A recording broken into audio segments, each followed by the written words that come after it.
Amigos, muy buenas tardes. Una vez más, estamos, como siempre les digo, la actualidad lo requiere, así que estamos aquí. Voy a tener un invitado muy interesante que nos va a hablar sobre todo el despliegue del Caribe, pero sobre todo comparando, ¿no? las dos fuerzas, tanto cómo está esa fuerza de Venezuela, realmente en qué estado están los aviones, las flotas y el armamento venezolano y, por supuesto, la demostración de fuerza de Estados Unidos que estamos viendo y que vemos que se acentuó sobre todo en las últimas horas con una importantísima visita. El secretario de Defensa, Peter Hegseth, y el jefe de Estado Mayor de las Fuerzas Armadas de Estados Unidos, Daniel Kane, estuvieron en Puerto Rico precisamente para visitar esas tropas que participan en la movilización del gobierno de Donald Trump contra el narcotráfico internacional en aguas del Caribe. Y creo que, digamos, esto es una señal muy importante, ¿no? Como parte de este despliegue y esta movilización de Estados Unidos en el Caribe, no solo el hecho de que Hegseth se haya trasladado para allá como secretario de Defensa, ahora secretario de Guerra, eh, sino el mensaje que envió a los Marines, a los soldados allí desplegados. Él les decía que esto es un ejercicio real, que no se trata de un simulacro, pero no lo voy a decir yo. Quiero que escuchen parte de lo que precisamente le dijo Hegseth a esos soldados allí a bordo de la nave anfibia Iwo Jima, que está también desplegada en el Caribe como parte de esta operación. Vamos a escucharlo. Warriors,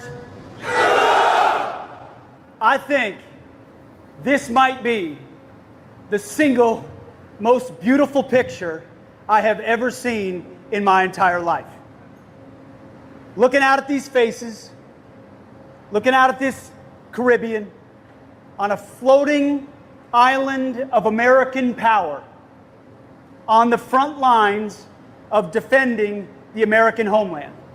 Make no mistake about it. What you're doing right now, it's not training. This is the real world exercise on behalf of the vital national interests of the United States of America to end the poisoning of the American people. Y precisamente como parte de este discurso que han llevado a cabo además en las últimas horas con más fuerza funcionarios del gobierno de Donald Trump, habló también el hijo de Donald Trump a través de su podcast. Donald Trump Jr. dijo que el cartel de los soles, reiteraba un poco parafraseando lo que decía, que el cartel de los soles son narcos y terroristas y que son organizaciones que están mejor financiadas que muchos ejércitos pequeños. Entonces, es como ese refuerzo del mensaje que he estado viendo y que les he comentado varias veces también que está ocurriendo aquí en los medios de Estados Unidos. Vamos a ver otro video que difundió también el secretario de Guerra Hegseth sobre su visita a Puerto Rico, justamente en el marco de todo este despliegue. Vamos a escuchar parte de lo que le decía a los Marines allí. And Marines of the Iwo Jima, Godspeed. It's an honor to be aboard with you today. You are an incredible representation of America and American power. You're trained, you're prepared, you're ready, and you're lethal. And the American people are counting on you to ensure the American homeland is kept safe. So I charge you, it's not if, it's when. You're on mission. Narco-terrorists and drug traffickers are on notice. We will no longer allow the poisoning of the American people. And the full power of the American military, used precisely with a clear mission, will be used to ensure the American people are kept safe. Hablan de precisión, de propósito y de que no es si va a ocurrir, dice una frase importante, no es si va a ocurrir, sino cuándo va a ocurrir. Hemos recibido este tipo de mensajes por parte de altos funcionarios durante las últimas 24 horas, yo diría con más fuerza. Creo que esto forma parte también de esa presión que está intentando Estados Unidos sobre el régimen de Maduro, a quien ha identificado como claro líder del cartel de los soles. Pero justamente quiero que pasemos ahora con nuestro invitado, que es Víctor Mijares. Él es profesor de Ciencia Política y Estudios Globales en Uniandes. Lo saludamos desde Bogotá, él está en Bogotá, y director de Geoestrategos. Es experto en geopolítica y riesgo global y nos interesa mucho la visión de Víctor, sobre todo para analizar todo este movimiento que está ocurriendo en el Caribe. Víctor, muchísimas gracias por estar con nosotros el día de hoy. Bienvenido. Gracias, María Alicia, por la invitación. Un gusto para mí estar acá conversando contigo. Bueno, te he visto en tu Twitter, que por cierto, quiero aprovechar, su Twitter es VM Mijares, porque por ahí en X vi que había otro Víctor Mijares, pero muy pendientes, VM Mijares, y recomiendo que lo sigan porque tiene información súper valiosa. Sobre todo me he estado fijando que además tienes mucho conocimiento del tema de ese despliegue, ¿no? El tipo de aviones, del tipo de barcos que ha mandado a Estados Unidos. Y por ese lado también me sorprendió porque, bueno, no sabía que tenías tanto conocimiento de todo esto. Y quería comenzar por preguntarte qué es lo que más te llama la atención de este despliegue en el Caribe por parte de Estados Unidos. Bueno, lo primero, ese conocimiento es autodidacta, es tratar de buscar un poco las explicaciones tácticas, operacionales, y como he trabajado con fuerzas militares aquí en Colombia, pues me he familiarizado con eso y me he puesto a estudiar un poco más el caso y los armamentos, porque los armamentos nos dicen cosas. Y el tipo de despliegue nos va a decir también cuál podría ser la intención estratégica, política detrás de todo esto. Entonces, es por eso que le hemos prestado tanta atención a esto y lo que estamos viendo es que hay una escalada muy importante en cuanto al poder de fuego, y sobre todo el poder ofensivo que se está desplegando. Nada de esto tiene capacidades ofensivas, todo esto tiene un poder ofensivo muy importante, pero no estamos viendo todavía una escalada tan importante en cuanto a, por ejemplo, la posibilidad de despliegue de tropas en el terreno, no más allá de algunas incursiones puntuales. Es decir, el poder de fuego que está concentrando Estados Unidos es muy importante, pero pareciera estar muy orientado sobre todo a generar mucha coerción, mucha presión diplomática, mucha tensión. Y yo tengo una hipótesis, María Alesia, que la comparto contigo y con tu audiencia, y es que yo creo que aquí hay una operación que intenta, entre otras cosas, generar mucho estrés en la cadena de suministro de narcotráfico. Y Venezuela está en un punto neurálgico, central en esa cadena de suministro, y eso podría traerle muchos problemas, sobre todo de conflictividad interna al gobierno y al régimen de Nicolás Maduro. Claro, ahora, digamos, se apuesta a que es una iniciativa de presión. Sin embargo, ¿qué tan común es esto? Sé que es difícil pedir eso, digamos, referencias históricas, sobre todo hablando de un gobierno como el de Trump, que sabemos que es una persona, pues, que está pensando distinto en temas de orden mundial, pero ¿qué tanto puede ser como solo presión desplegar todo esto? O sea, porque también implica un gasto enorme. No sé bueno, si es algo inédito o realmente suele ocurrir, las grandes potencias lo hacen. Según tu experiencia, ¿cómo lo ves? A ver, mira, un poco al estilo Mark Twain, ¿no? Es decir, la historia no se repite, pero rima. Y hay algunas cosas que riman acá en todo esto. Primero vamos con esto de los costos, porque yo creo que es importante que lo dejemos en claro.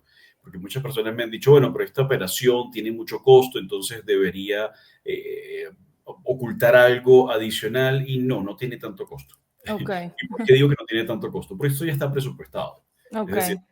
si esos destructores, si esos 8 barcos, ese portaaviones, esos 10 cazas, bombarderos, F-35, si ese dron que ya lo pusieron en acción, no estuviesen allí, estarían en otros mares del mundo. Es decir, están diseñados precisamente para eso. El Iwo Jima, digamos que es esta nave anfibia, pues ha estado en guerras desde hace más de 50 años. Entonces, siempre está desplegado, siempre está en alguna operación, llámese Mar de China Meridional, llámese Mediterráneo, llámese Golfo de Adén o Estrecho de Hormuz. Siempre va a estar desplegado. Entonces, estos son costos fijos. Son costos fijos operacionales que no agregan, digamos, nada más con tenerlos en el Caribe. De hecho, yo me atrevería a decir que puede ser hasta más barato tenerlos en el Caribe, porque hay, digamos, más cercanía con las bases naturales de los Estados Unidos. Eso por una parte. Por otra parte está, desde luego, el tema de esto es inédito, hasta cierto punto sí lo es, pero hay algunos elementos distintos. Es inédito en el sentido de que se está efectivamente tratando de llevar adelante una operación contra narcotráfico que implica un uso de fuerza que se conocía desde antes, la Armada de los Estados Unidos y las armadas latinoamericanas, incluso en algún momento la Armada de Venezuela en el pasado participaron en operaciones como esta contra el narcotráfico, pero lo que es inédito es, por ejemplo, este tipo de respuesta, digamos, táctica en el marco de, por ejemplo, digamos, que vuelen cerca de destructores americanos aviones de combate de Venezuela y que se responda con un despliegue entonces de F-35. Es decir, ese nivel, digamos, de rivalidad no se había visto en el Caribe pues en mucho tiempo, porque fundamentalmente el Caribe había interactuado sobre todo en el pasado potencias, en la Guerra Fría, los Estados Unidos con la Unión Soviética, antes de eso una larga, digamos, presencia casi en solitario de los Estados Unidos y antes de eso las potencias europeas que, bueno, durante siglos se han disputado el control del Caribe y eso explica también, digamos, todas estas distintas culturas e idiomas que hay allí. Si hay algún tipo de precedente en todo esto, podríamos buscar el caso Noriega, podríamos buscar otros casos, pero yo diría que incluso Venezuela tiene un precedente. Es el precedente de 1902-1903 con el bloqueo a las costas de Venezuela por parte de países europeos como Italia, Alemania y Gran Bretaña que buscaban cobrar una deuda precisamente un régimen autoritario como el de Cipriano Castro. Aquí hubo una intervención diplomática de los Estados Unidos a través de toda esta idea, digamos, de poner en prueba la doctrina Monroe y en este momento es Estados Unidos que lo está ejerciendo directamente. Entonces, hay algunos ecos históricos, sí, y hay también elementos nuevos que hay que considerar. Sí, de hecho, escuchábamos a Maduro justamente citando a Castro hace algunos días en relación, digamos, en esa circunstancia del bloqueo en 1900, a principios del siglo.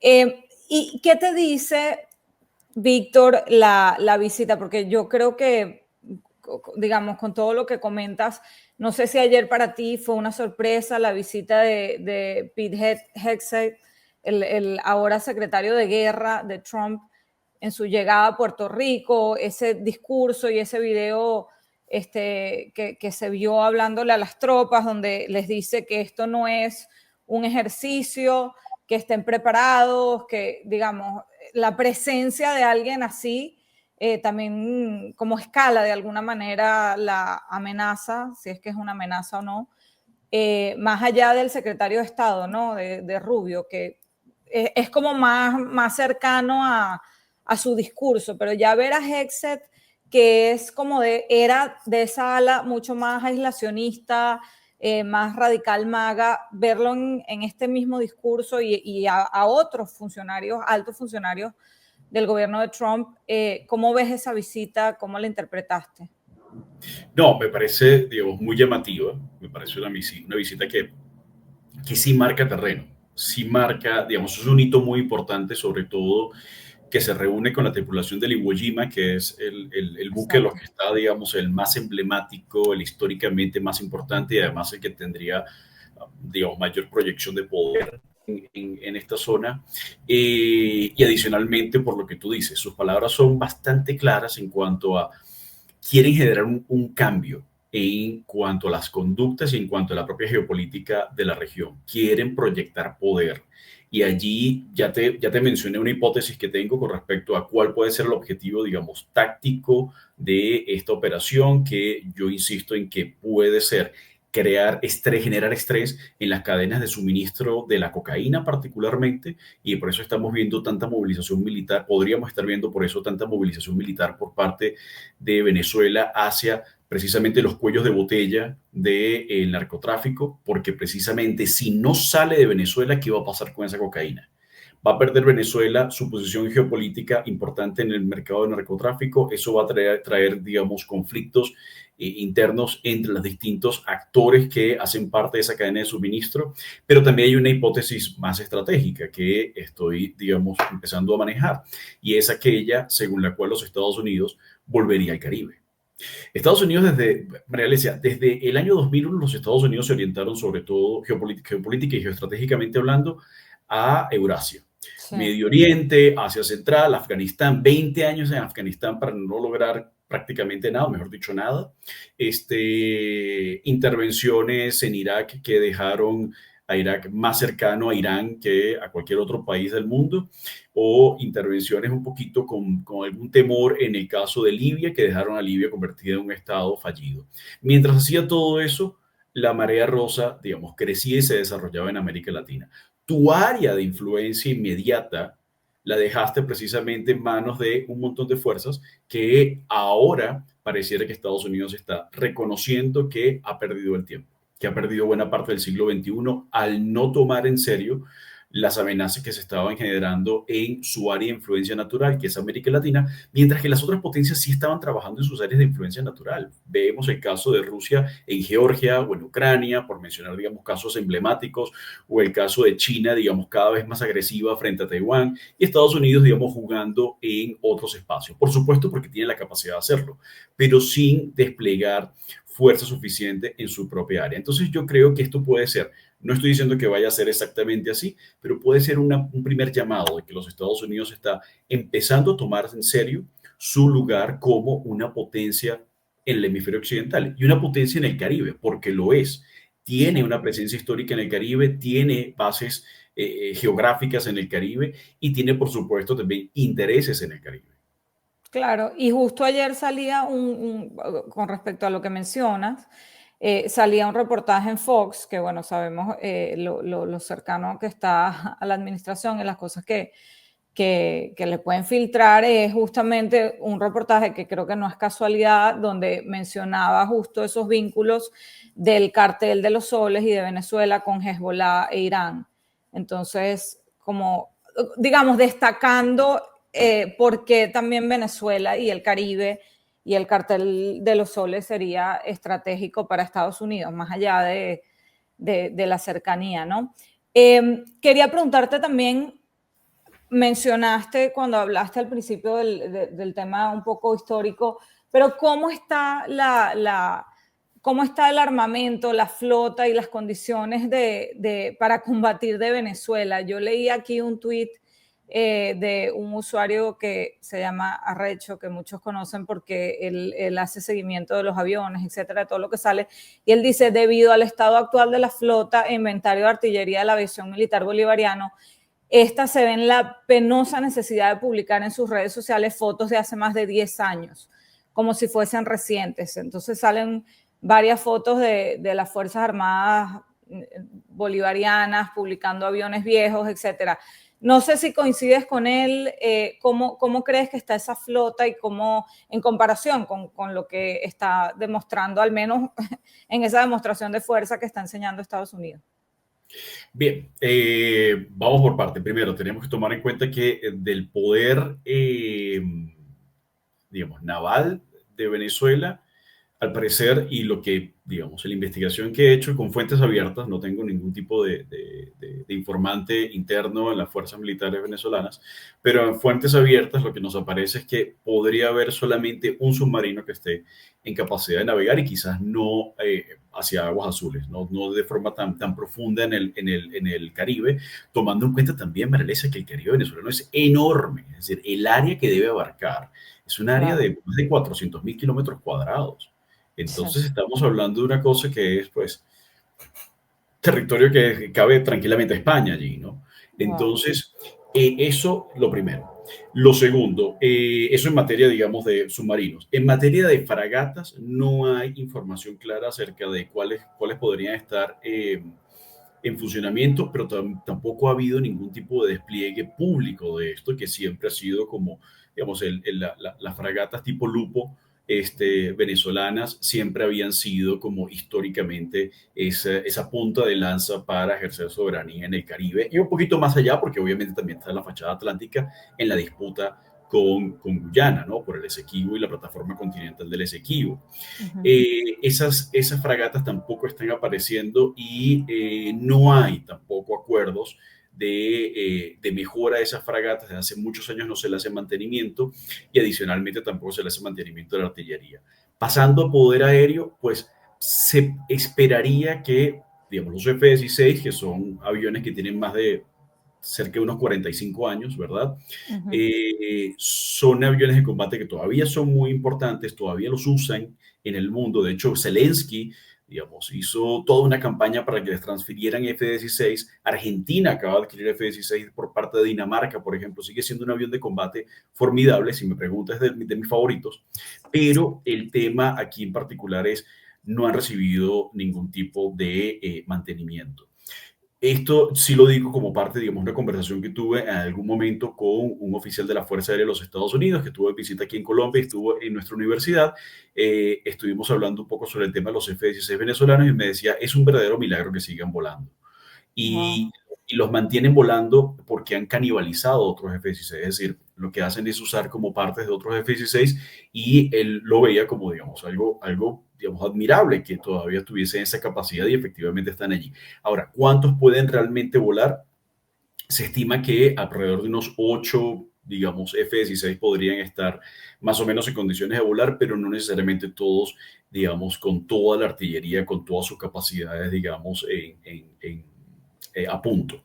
Y el otro tema es el de los Sukhois. El de los Sukhois que no podría decir, pero los Su-30 pues deberían estar en mejor condición porque Rusia es un aliado cercano. Son Claro. aviones jóvenes, son aviones, digamos, que tienen 19 años desde que llegaron a Venezuela, pero no han recibido el mantenimiento adecuado. Hay una reducción muy importante del gasto militar.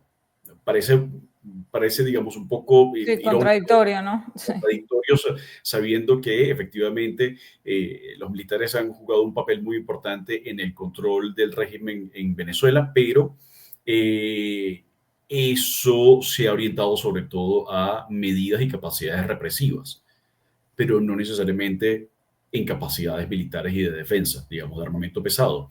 Entonces, por allí se estima que puede haber cerca de una docena de esos aviones de combate. Algunos, digamos, su base principal está en los llanos centrales, ¿verdad? Cerca del sombrero de Estado Guárico.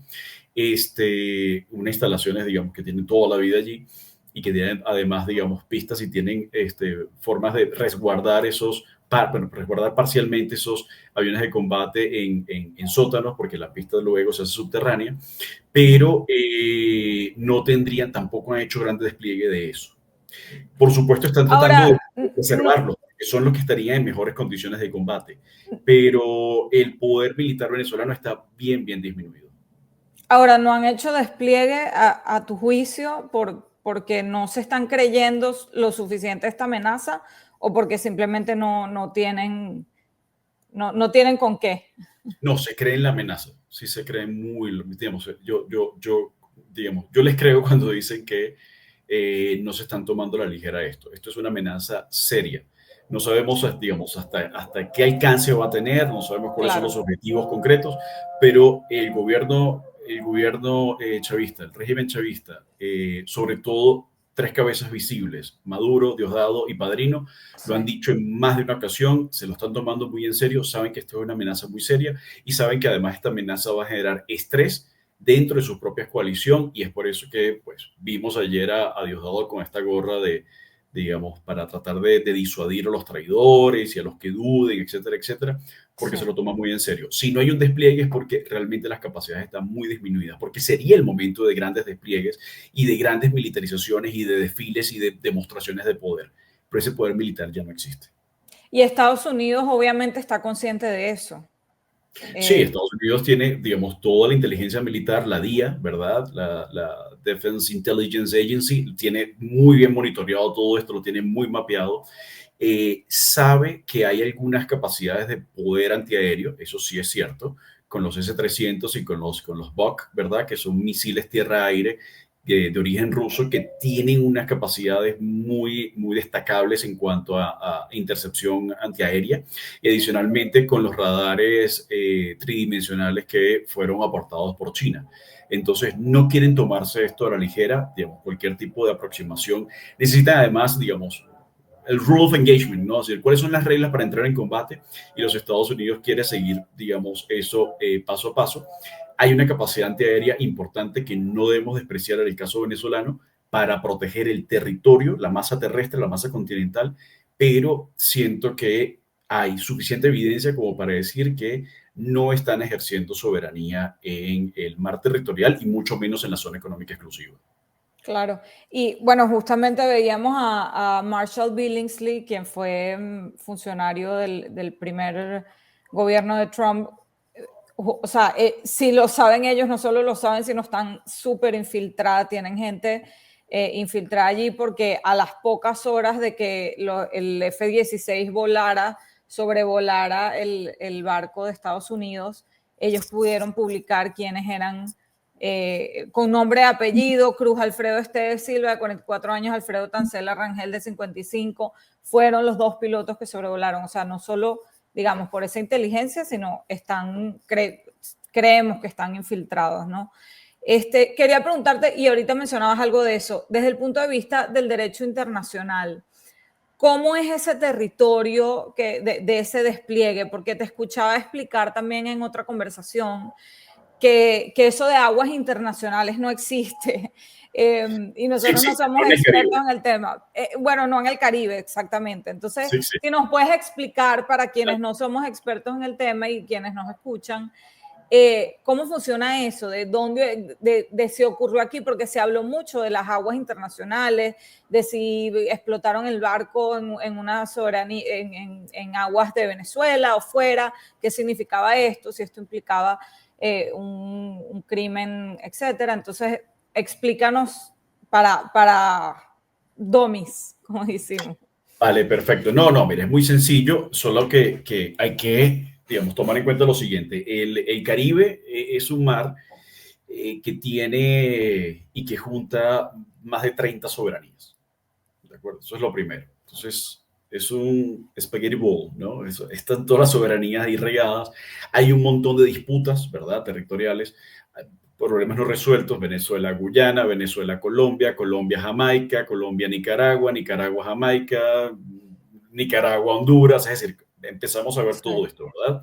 Es Isla de Aves, que no todas las islas del Caribe lo reconocen, pero que las potencias sí lo reconocen, que ahí marca un poquito la diferencia. Eso hace que la forma de la zona económica exclusiva de Venezuela, digamos, lo que serían las aguas que estarían bajo la jurisdicción estatal de Venezuela, tenga una forma irregular porque hay algunas islas que cortan esa proyección marítima venezolana. Estas son principalmente Aruba, Curazao, Bonaire, Uh-huh. por el occidente y Trinidad por el oriente. Ahora, la explicación de derecho internacional muy sencilla. Voy a hablar en millas náuticas, no vale la pena que hablemos de cuántos kilómetros en ella, pero aproximadamente digamos, un kilómetro, pongamos 2 kilómetros, 1 kilómetro 800 y tantos metros. Se supone que desde la línea de base recta, que es lo que se reconoce como aguas interiores de un país, a partir de ese punto, que pues hay una serie de técnicas, incluso batimétricas para determinar eso, pero a partir de ese punto, no es la orilla de la playa, eso es mucho más allá de la orilla de la playa. Ok. A partir de ese punto hay unas 12 millas náuticas, es decir, cerca de unos 22 kilómetros, ¿verdad? Que se consideran mar territorial. Ahí los países ejercen soberanía plena, es decir, Ok. 22 kilómetros mar adentro, Venezuela ejerce soberanía como la puede ejercer en Petare, o la puede Ok. ejercer en Chacao, ¿de acuerdo? Entonces, exactamente se consideran aguas interiores. A partir de ese punto, comienzan, de esas 12 millas náuticas, comienzan 188 millas náuticas para sumar 200 millas náuticas que se considera la zona económica exclusiva. En la zona económica exclusiva todavía hay ejercicio de soberanía, pero no es plena. Mm. Se ejerce soberanía, pero hay libre navegación y hay también posibilidades de interdicción de buques, de Ujú. barcos, de lanchas, de go fast, ¿verdad? De estas lanchas rápidas de cualquier tipo que puedan ser considerados piratas, narcotraficantes o Oh, ok. traficantes de cualquier otra cosa. Son como una especie de excepciones Claro, para que funcione, legales para... para que funcione la seguridad internacional, Claro, ¿de claro. acuerdo? Porque, ¿qué pasa? Cuando proyectamos todas las líneas, ¿verdad? Es decir, toda la proyección marítima de todos esos países, sobre todo en la olla del Caribe Oriental, ¿verdad? Que está frente a Venezuela. Venezuela es el país más importante en esa olla. No hay nada que no esté fuera de la zona económica exclusiva. Es decir, hay ejercicio soberano de un montón de países, entre ellos Claro, Estados Unidos con su proyección de Puerto Rico, claro, que es vecino, Estados Unidos es vecino de Venezuela, ¿de acuerdo? Por Puerto claro. Rico. Ok. Entonces, aguas internacionales o alta mar es cuando ya te alejas de la zona económica exclusiva más allá de 200 millas náuticas y comienza entonces un régimen que está dirigido, está gobernado por el sistema internacional. ¿De acuerdo? Se aplican las leyes, pero no hay ningún estado que tenga responsabilidad plena, sino que es responsabilidad de todos los estados del mundo. El Caribe es tan pequeño que no permite que eso se dé.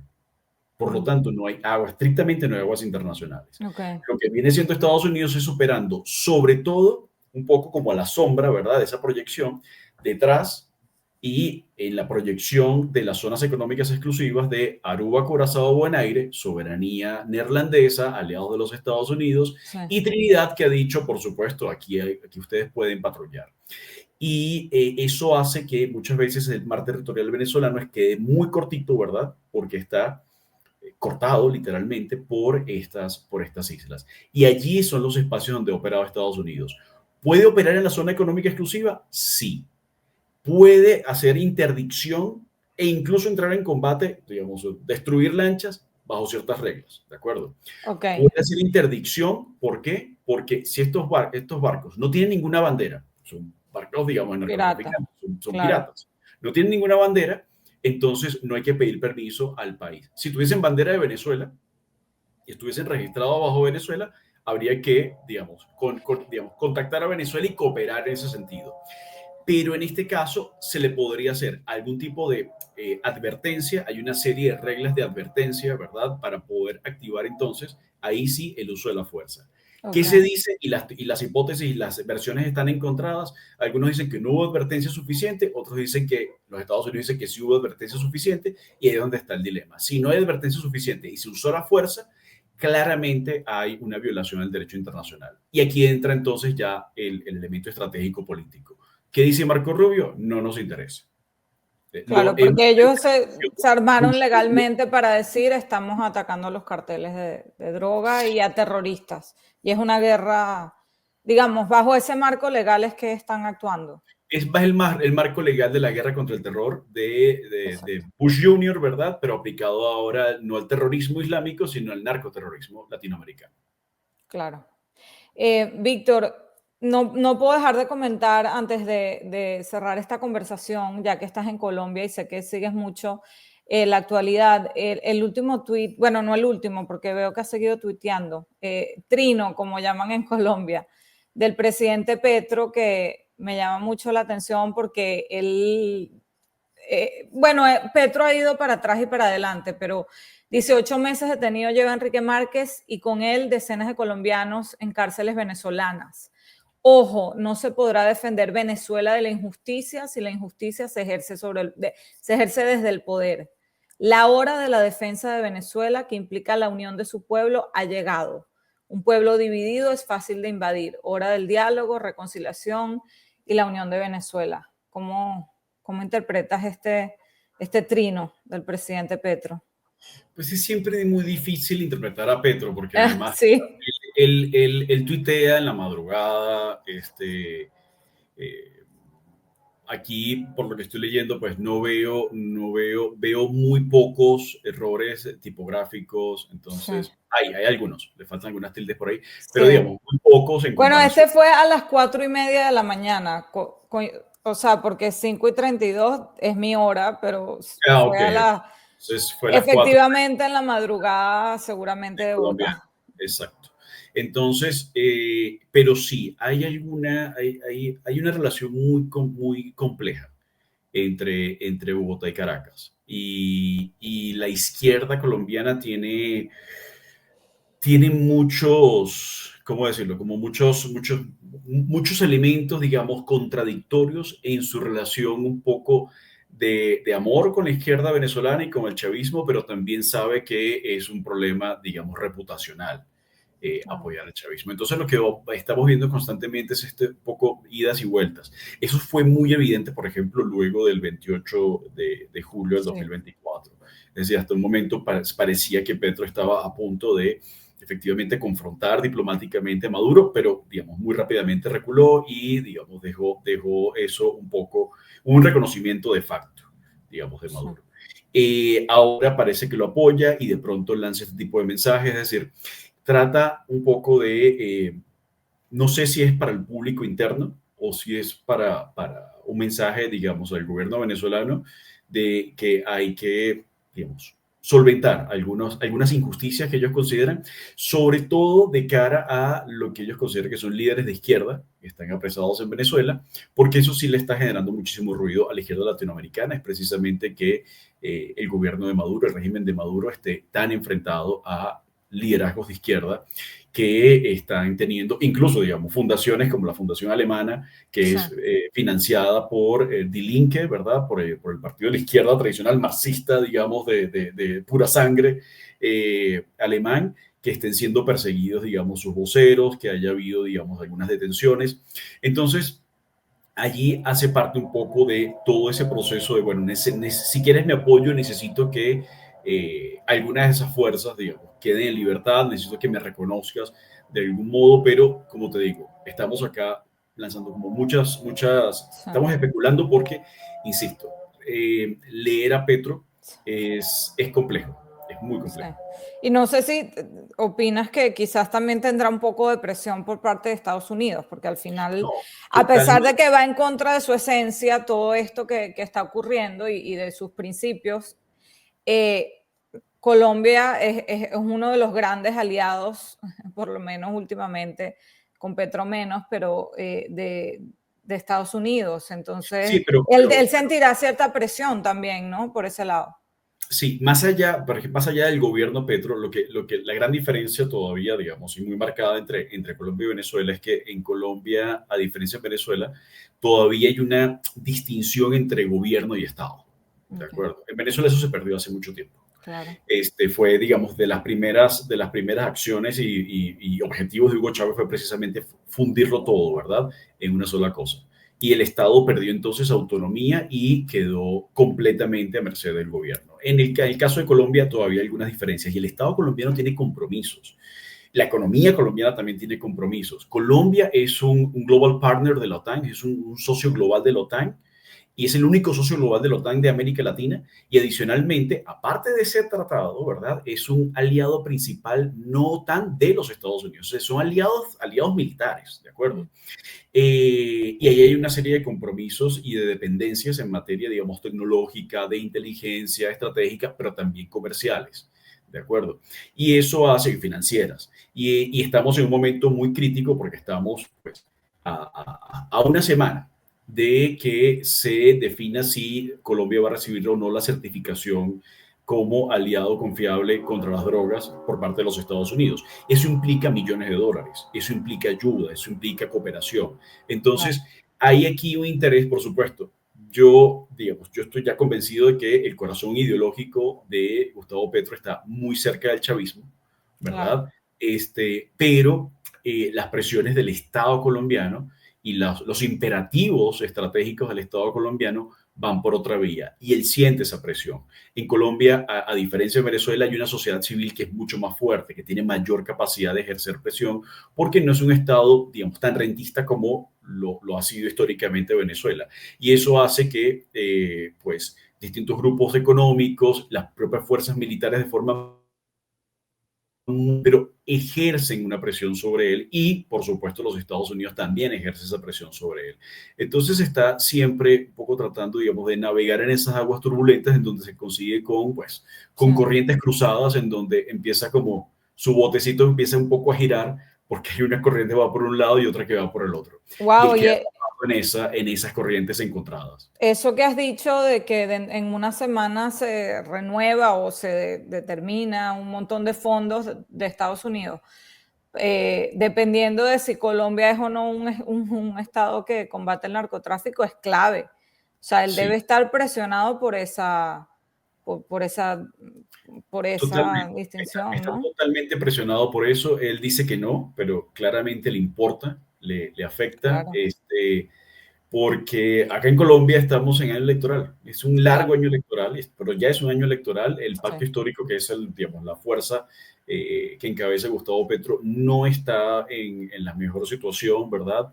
Está muy turbio el ambiente precisamente y sobre todo luego el magnicidio contra Miguel Uribe Turbay. Es claro. decir, el ambiente pinta mucho como para una potencial, todavía es difícil de determinarlo porque no hay una prohibición de publicar encuestas, pero hay una potencial victoria a la derecha, ¿verdad? Uribe ha tenido una pequeña victoria judicial que le permite hacer campaña, entonces la situación no pinta muy bien para la izquierda colombiana y mucho menos para Gustavo Petro, que es la cabeza visible de esa izquierda colombiana, sobre todo en momentos en donde hay tantos frentes abiertos de violencia y tanto descontrol territorial por parte de las fuerzas militares. Esto en un contexto donde se espera esa certificación, si ocurre o no ocurre, pero adicionalmente, María Alesia, estamos a punto de comenzar los ejercicios UNITAS en América Latina, que son ejercicios navales en donde participa Colombia con los Estados Unidos para la defensa de la región. Venezuela participaba hace muchos años, ya no, por supuesto, Wow. pero estamos también, digamos, en momentos bastante tensos desde el punto de vista político, económico, diplomático, pero también militar. Se juntan muchísimas cosas. Ya para terminar, no sé si te atreves a especular, porque solo sería especulación. ¿Cuánto podría durar un despliegue como el que está haciendo Estados Unidos en el Caribe? Esa máxima presión, o sea, ¿cuánto crees que puede durar? ¿Meses, semanas? ¿Es cuestión de días? Eh, ¿Y cómo ves un desenlace, si es que lo ves? No sé si pueda, digamos, decir que cuál puede ser el desenlace de esto, porque como te digo, no tengo todavía claridad en cuanto a cuáles son los objetivos estratégicos que están detrás de todo esto.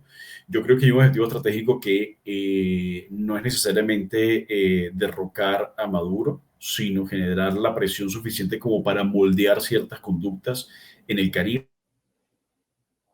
Hay un objetivo que tiene que ver con pues, el retorno de los Estados Unidos al Caribe.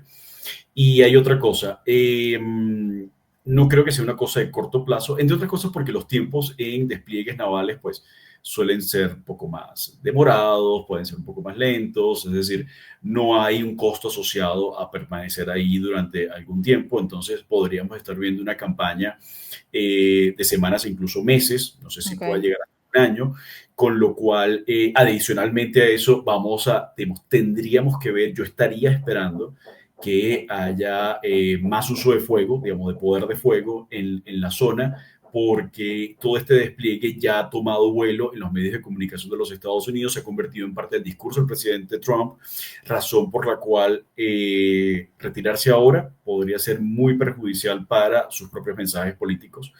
Por lo que yo creo que esto hace parte de una estrategia un poco de mediano a largo plazo, de mantener una presencia en el Caribe e insisto, si no necesariamente derrocar gobiernos, sí generar algún tipo de presión para que se den algunos cambios políticos que, insisto, no sé exactamente qué es lo que están buscando, pero de que quieren ejercer influencia y efectivamente ejercer como potencia regional, lo quieren.